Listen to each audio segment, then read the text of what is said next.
जंतु कोशिका। कोशिका की मूल संरचना और इसके घटकों को समझना। कोशिका को सजीवों की संरचनात्मक तथा कार्यात्मक इकाई माना जाता है। अधिकांश कोशिकाओं में 3 मुख्य भाग होते हैं। कोशिका के इन तीनों मुख्य भागों को विशिष्ट एवं महत्वपूर्ण कार्य करने होते हैं।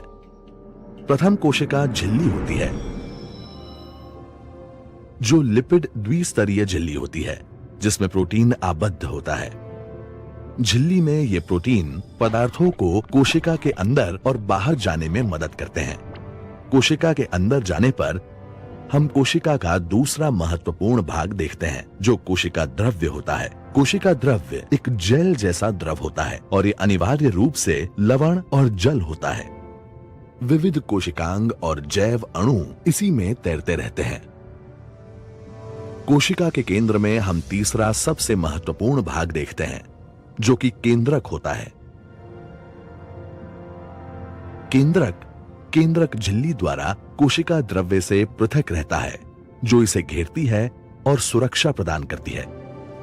केंद्रक झिल्ली में हम जो रंध्र देखते हैं, वे केंद्रक रंध्र होते हैं, जो कोशिका द्रव्य तथा केंद्रक के बीच अणुओं के आवागमन को चयनात्मक रूप से नियंत्रित करते हैं। यदि हम केंद्रक के अंदर देखें, तो हम बड़ी मात्रा में आपस में गूंथे पदार्थ देख सकते हैं, जो धागों के ढेर के समान दिखाई देते हैं। इस धागे जैसी संरचना में डीएनए होता है, जो कि कोशिका को नियंत्रित करता है और इसे प्रोटीन बनाने तथा इसके कार्य करने के लिए निर्देशित करता है। केंद्रक के बाहर हम छोटी गोल संरचनाएं देखते हैं, जो राइबोसोम कहलाती है। ये प्रोटीन की सूक्ष्म फैक्ट्रियां होती हैं। विशिष्ट प्रोटीनों के उत्पादन हेतु संदेश एमआरएनए द्वारा आते हैं। राइबोसोम एमआरएनए के आसपास स्थित होते हैं। कुछ राइबोसोम झिल्लियों की एक प्रणाली से जुड़ते हैं, जो अंतर्द्रवीय जालिका ईआर कहलाती है, और प्रोटीनों का उत्पादन शुरू कर देते हैं।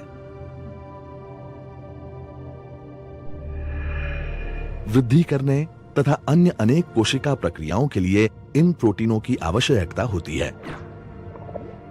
प्रोटीन संश्लेषण समाप्त होने पर एक जटिल प्रोटीन बनता है और ईआर के अंदर पहुंचाया जाता है। यह ईआर की नलिकाओं से होकर अन्य कोशिकांग गाल्जिकाएं में जाता है। गाल्जिकाएं चपटी संरचनाएं होती हैं। ये मुड़े हुए थैले होते हैं और कोशिका के लिए डाकघर की तरह कार्य करते हैं। प्रोटीन तथा अन्य सामग्रियां गाल्जिकाएं में पैक और संचित की जाती हैं, और जब किसी अणु को कहीं इनकी आवश्यकता होती है, तो गाल्जिकाएं कोशिका के अन्य भागों को ये पदार्थ वितरित करते हैं। आवश्यकता होने पर ये कोशिका के बाहर भी प्रोटीनों का परिवहन करते हैं। कुछ पोषक अणु भी कोशिका में प्रवेश कर सकते हैं। ये पोषक अणु कोशिका द्रव्य में उपस्थित छोटे कोशिकांगों लाइसोसोम द्वारा अवशोषित कर लिए जाते हैं। इन लाइसोसोम में एंजाइम होते हैं, जो इन पोषक अणुओं का पाचन करते हैं। लेकिन कोशिका को ये सारे कार्य करने के लिए ऊर्जा कहां से मिलती है? माइटोकॉन्ड्रिया कोशिकांग ये कार्य करता है। ये कोशिका का बिजली घर भी कहलाता है। माइटोकॉन्ड्रिया ऊर्जा प्रदान करते हैं, जिसका कोशिका विविध जीवन प्रक्रियाएं करने के लिए उपयोग कर सकती है। सारांश: कोशिका को सजीवों की संरचनात्मक तथा कार्यात्मक इकाई माना जाता है। प्रत्येक कोशिका में एक बाह्य आवरण होता है और कोशिका झिल्ली कहलाता है। कोशिका के अंदर कोशिकांग होते हैं, जो कोशिका द्रव्य में तैरते रहते हैं। केंद्रक सबसे प्रमुख होता है। केंद्रक के आसपास हम कुछ राइबोसोम और ईआर नलिकाओं का नेटवर्क पाते हैं। गाल्जिकाएं और लाइसोसोम कोशिका द्रव्य में देखे जाने वाले अन्य कोशिकांग हैं। कोशिका में हम माइटोकॉन्ड्रिया भी पाते हैं, जो कोशिका को आवश्यक ऊर्जा प्रदान करता है।